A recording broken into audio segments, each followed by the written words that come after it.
ಇಂದಲ್ಲ ನಾಳೆ ಕಾಲ್ ಮಾಡೇ ಮಾಡ್ತಾರೆ. ನಾನು ಒಂದಿನ ಸರ್ಕಾರಿ ನೌಕರ ಆಗೇ ಆಗ್ತೀನಿ ಅಂತ ಅವರೆಲ್ಲ ಕನಸು ಕಂಡಿದ್ರು. ಕಳೆದ 5-6 ವರ್ಷಗಳಿಂದಲೂ ರೂಮ್ ಮಾಡಿಕೊಂಡು ಓದ್ಕೊಳ್ತಿದ್ರು. ಆದ್ರೆ ಸರ್ಕಾರ ಮಾತ್ರ ಖಾಲಿ ಹುದ್ದೆ ಭರ್ತಿ ಮಾಡ್ತಿಲ್ಲ.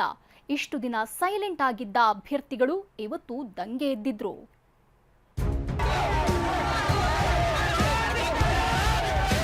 ಇದು ಹೋರಾಟ ನೇಪಾಳದಲ್ಲಿ ಆದಂತ ಜಂಜಿ ಹೋರಾಟ ಮುಖಾಂತರ ಮಾಡ್ಬೇಕಂತ ಮಾಡಿದೀವಿ. ಇನ್ನು ಕೆಲವೇ ದಿನಗಳಲ್ಲಿ ಏನಾದ್ರೂ ನೋಟಿಫಿಕೇಶನ್ ಮಾಡಲಿಲ್ಲಪ್ಪ ಅಂದ್ರೆ ನೇರವಾಗಿ ವಿಧಾನಸೌಧ ಮುತ್ತಿ ಆಗುವಂತ ಕೆಲಸ ಮಾಡ್ತಿದ್ವಿ. ಹೋರಾಟ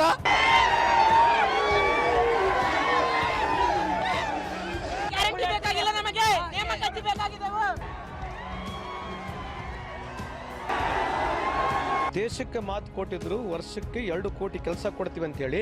ಇದ್ರ ಬಗ್ಗೆ ಇವರಿಗೆ ನನ್ನ ಮಾತನಾಡಕ್ಕೆ ನಾಚಿಕೆ ಮಾನ ಮರ್ಯಾದೆ ಇದೆಯಾ ಬಿಜೆಪಿ ಅವರಿಗೆ?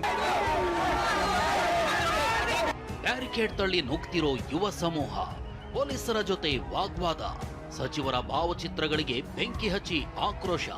ಇಲ್ಲಿ ಕಾಣ್ತಿರೋದು ರಣಾಂಗಣದ ದೃಶ್ಯ. ವಿದ್ಯಾಕಾಶಿ ಧಾರವಾಡ ಇವತ್ತು ಅಕ್ಷರಶಃ ಯುದ್ಧ ಭೂಮಿಯಂತಾಗಿತ್ತು. ಸರ್ಕಾರಿ ಹುದ್ದೆಗಳ ಭರ್ತಿಗೆ ಆಗ್ರಹ, ವಿದ್ಯಾರ್ಥಿಗಳ ಕಿಚ್ಚು. ಬ್ಯಾರಿಕೇಡ್ ತಳ್ಳಿ ನುಗ್ಗಿದ್ರು, ಖಾಕಿ ಮನವಿಗೂ ಡೋಂಟ್ ಕೇರ್ ಅಂದ್ರು. ಧಾರವಾಡದಲ್ಲಿ ಉದ್ಯೋಗಾಕಾಂಕ್ಷಿಗಳ ಬೃಹತ್ ಹೋರಾಟ ಕಾದಿದ್ದೇ ಬಂತು. ಆದ್ರೆ ಭರವಸೆ ಮಾತ್ರ ಈಡೇರಲಿಲ್ಲ. ಎಷ್ಟು ದಿನ ಅಂತ ಕಾಯೋದು ಅಂದ್ಕೊಂಡ ಯುವ ಪಡೆ ಇಂದು ರಸ್ತೆಗಿಳಿದೇ ಬಿಟ್ಟಿತ್ತು.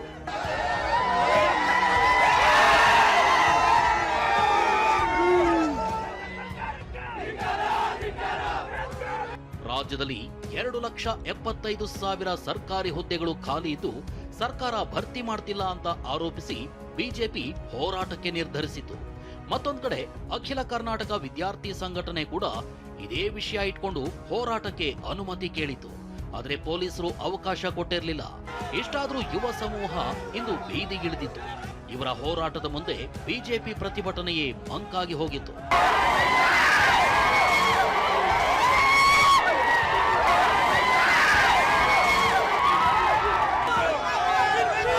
8,000-10,000 ಸಂಖ್ಯೆಯಲ್ಲಿದ್ದ ಯುವಕ ಯುವತಿಯರು ಕೈಯಲ್ಲಿ ಸಚಿವರ ಭಾವಚಿತ್ರ ಹಿಡಿದು ಹೋರಾಟ ಆರಂಭಿಸಿದ್ರು.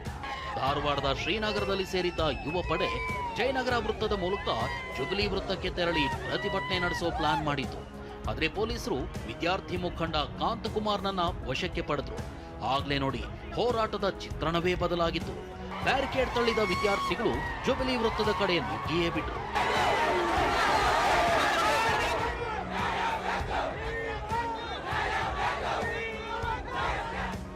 ಪೊಲೀಸರು ಅದೆಷ್ಟೇ ತಡೆದ್ರು ಕೇರ್ ಮಾಡದ ಆಕಾಂಕ್ಷಿಗಳು ಜಯನಗರದಿಂದ ಜುಬಿಲಿ ಸರ್ಕಲ್ಗೆ ಬಂದೇ ಬಿಟ್ರು.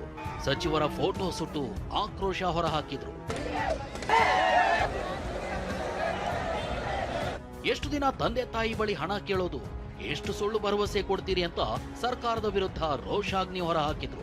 ಅಲ್ಲ 3 ವರ್ಷ ಆತಿಲ್ಲೇ ಓದಾಕತ್ತು ಇನ್ನ ಅಲ್ಲ ಮನ್ಯಾಗ ರೊಕ್ಕ ಕೇಳ್ಬೇಕ ನಾಚಿ ಬರತ್ತದ. ನಮಗ ಮನ್ಯಾಗ ರೊಕ್ಕ ಕೇಳ್ಬೇಕ ನಾಚಿ ಬರತ್ತದ. ಇದು ಹೋರಾಟ ನೇಪಾಳದಲ್ಲಿ ಆದಂತ ಜಂಜಿ ಹೋರಾಟ ಮುಖಾಂತರ ಮಾಡ್ಬೇಕಂತ ಮಾಡಿದೀವಿ. ಇನ್ನು ಕೆಲವೇ ದಿನಗಳಲ್ಲಿ ಏನಾದ್ರೂ ನೋಟಿಫಿಕೇಶನ್ ಮಾಡಲಿಲ್ಲಪ್ಪ ಅಂದ್ರೆ ಇದಕ್ಕಿಂತ ನೇರವಾಗಿ ವಿಧಾನಸೌಧ ಮುತ್ತಿ ಆಗುವಂತ ಕೆಲಸ ಮಾಡ್ತಿದ್ವಿ. ಹೋರಾಟ ಮನವಿ ಸ್ವೀಕರಿಸಲು ಬಂದಿದ್ದ ಜಿಲ್ಲಾಧಿಕಾರಿ ಸ್ನೇಹಲ್ ಮುಂದೆಯೇ ಉದ್ಯೋಗಾಕಾಂಕ್ಷಿಗಳು ಕಣ್ಣೀರು ಹಾಕಿದ್ರು.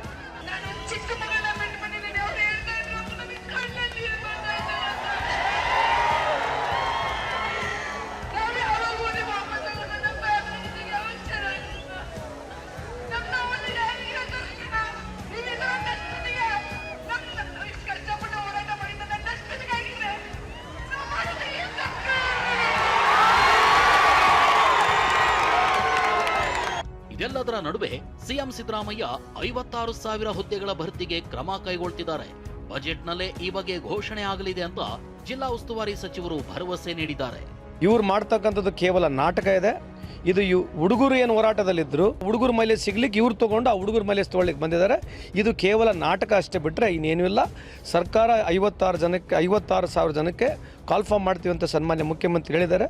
ಮುಂದೆ ಬರ್ತಕ್ಕಂಥ ಅಧಿವೇಶನದಲ್ಲಿ ಮೋಸ್ಟ್ಲಿ ಬಜೆಟ್ನಲ್ಲಿ ಕೂಡ ಇದು ಘೋಷಣೆ ಆಗ್ತಕ್ಕಂಥ ಸಾಧ್ಯತೆ ಇದೆ. ಖಾಲಿ ಹುದ್ದೆ ಅಸ್ತ್ರ ಹಿಡಿದು ಬಿಜೆಪಿ ದಂಡು ಧಾರವಾಡಕ್ಕೆ ಬಂದಿತ್ತು ನಿಜ. ಆದ್ರೆ ಅವರಿಗೂ ಗೋ ಬ್ಯಾಕ್ ಎಂದ ವಿದ್ಯಾರ್ಥಿಗಳು ಸರ್ಕಾರಕ್ಕೆ ಮತ್ತೊಮ್ಮೆ ಬಿಸಿ ಮುಟ್ಟಿಸೋ ಕೆಲಸ ಮಾಡಿದ್ದಾರೆ. ಸದ್ಯ ಪ್ರತಿಭಟನೆ ವಾಪಸ್ ಪಡೆದಿದ್ದು ಬಜೆಟ್ ಅನ್ನೇ ಎದುರು ನೋಡ್ತಿದ್ದಾರೆ. ಸಂಜಯ್ ಚಿಕ್ಕಮಠ ಜೊತೆ ನರಸಿಂಹಮೂರ್ತಿ ಪ್ಯಾಟಿ, TV9 ಧಾರವಾಡ.